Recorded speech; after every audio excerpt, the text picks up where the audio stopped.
Please subscribe Ito Money Vlog.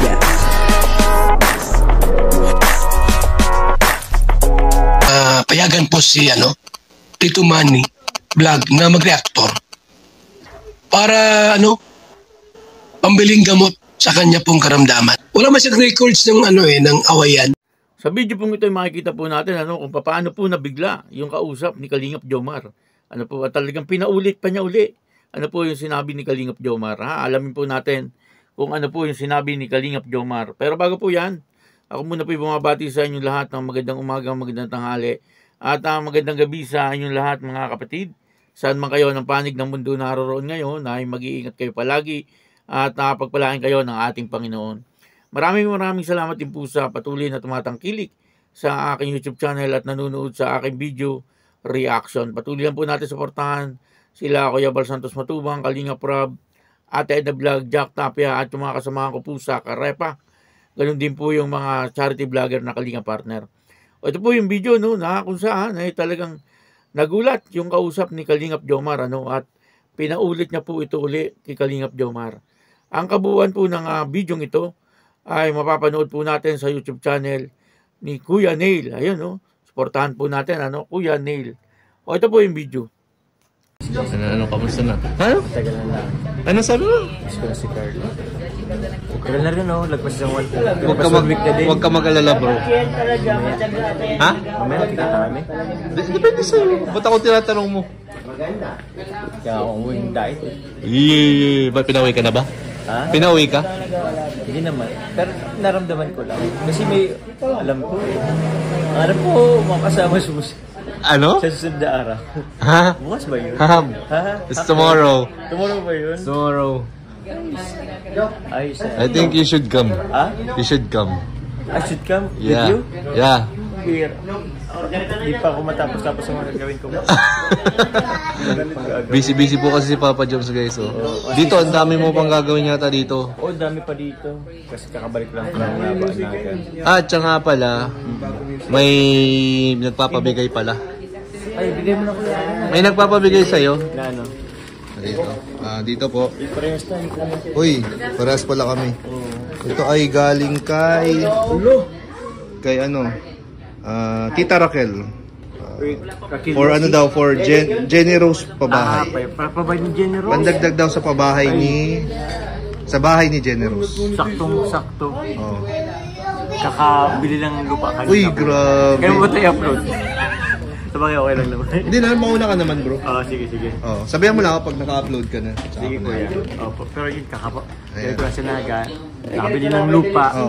May agad. Para sa pabahay. Thank you very much po. Kasi marami nagmamahal sa'yo bro. Sa beneficiary. Marami ko sa beneficiary natin. Siyempre, sa'yo na rin. Kasi project mo yun. Sa bagay. Suporta sa project mo. Project yun ng Kalingap. Yun Tita Raquel, salamat po. Salamat po. Thank you po. Ikaw ang gusto ko laging makita ng aking mga mata. Nagbigay ng saya sa aking buhay. Ang mundo ko ngayon ay makulay.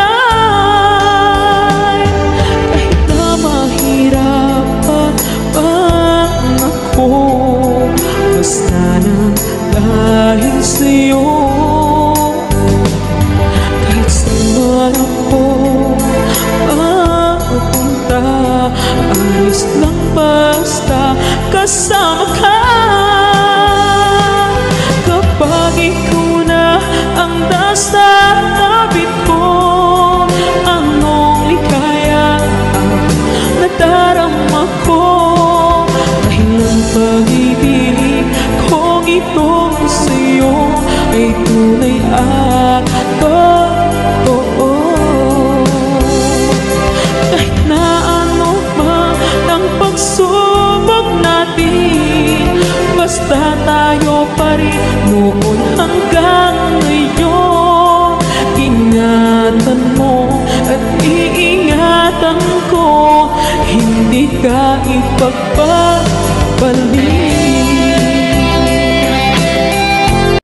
Dito po ay sinabi ni Papa Joms na namimiss na daw po niya itong si Baby Carla. Talagang nagulat itong si Kuya Neil. doon po sa sinabi ni Papa Jones. Pinaulit niya pa po ito, no? Kaya Papa Jones. Kasi parang nabigla po itong si Kuya Nel doon po sa sinabi ni Papa Jones. Talaga nga naman. Po, parang kailan lang kasama niya itong si Baby Carla. Subalit ngayon ay namimiss niya na po uli. Grabe, Ito po ay pinapakita lang na talagang in love. Etong si Papa Jones dito kay Baby Carla. Bagay na bagay naman po silang dalawa talagang sa ugali parehas naman po silang mabait.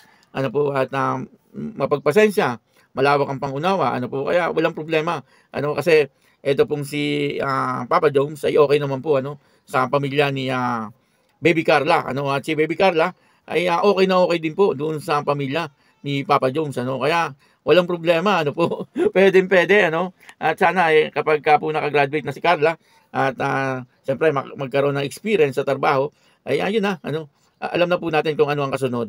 Siyempre medyo nagkakaedad na rin si Papa Jones. Sa ngayon yata 30 na si Papa Jones, Kung after 4 years pa di 34. Tapos magtatrabaho si Carla ng mga 1 year, 35 na si Papa Jones. Pwede na. Po?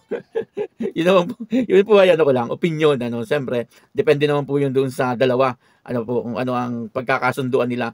At siyempre, alam naman po natin lahat na talagang nagkakagustuhan naman po etong dalawang ito. Halatang halata naman po. Na talagang merong pagmamahalan na namumuo sa kanilang dalawa.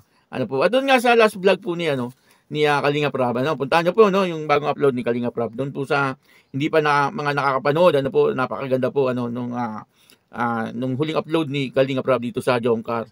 Doon ay nakita ko tinuturuan po ni Papa Jones itong si Baby Carla na mag-drive at medyo kabado magturo. Etong si Papa Jones kay Baby Carla, siyempre mas kabado po ang nagtuturo kaysa sa tinuturuan At ito naman si Baby Carla ay okay naman po marunong po siya kaagad. Sana ay magkaroon din ng sasakyan etong si Baby Carla. Na sa ganun ay magamit niya po sa pagpasok-pasok sa school o kaya ay pag-uuwi niya sa kanila kasi medyo malayo din po yung bahay nila sa eskwelahan. Pero sa ngayon, siyempre mas maganda unahin muna ni Carla yung kanyang pag-aaral, Pero kung sakali na merong magbibigay ng sasakyan, bakit hindi? na po yun, isang malaking blessing yun, para kay Carla, At alam naman po natin lahat na siyempre, kailangan din po ng pamilya ni Carla ang sasakyan, At alam ko naman po, pagka ito pong si Carla ay naka-graduate na, ay sigurado bibili po ito ng sasakyan, At ngayon naman talagang napakaganda naman po ng takbo ng kanyang YouTube channel. At pwede po sa makapag-ipon ng pambili ng sasakyan. Anytime siguro pwede makabili si Baby Carla, kung gagamitin niya yung mga kanyang savings. Siyempre marami na pong savings ito si Baby Carla. At alam po natin lahat na na rin to, yayamanin. Pero nananatili po siya nagpapakumbaba. Yun naman po maganda dito kay Carla, nananatili po siyang mabait. Yung pong ugali niya na pagiging mahiyain ay nandun pa rin. Kaya lang medyo napaglalabanan na po siya. Kumbaga, napakalaki na po ng kanyang self-confidence. At talagang sa ngayon ay talagang okay na po yung pakikipagharap niya sa mga tao. Hindi po katulad ng dati. Na talagang hiyang-hiya po siya. Makipagharap sa mga tao. Talagang naman, hindi po natin alam na ang buhay ng tao ay talagang paikot-ikot lang. Dati po, nakita niyo po ang buhay ni Carla. Ay talagang, sabihin na natin, naghihirap po sila sa buhay. Pero ngayon, ay talagang successful na. Etong si Carla, bagamat hindi pa po siya nakaka-graduate, pero dahil po sa mga taong nagmamahal sa kanya, ay ayan po, at naging maayos po ang kanyang buhay, at syempre guminhawa po sila sa buhay, kasama niya po yung kanyang pamilya.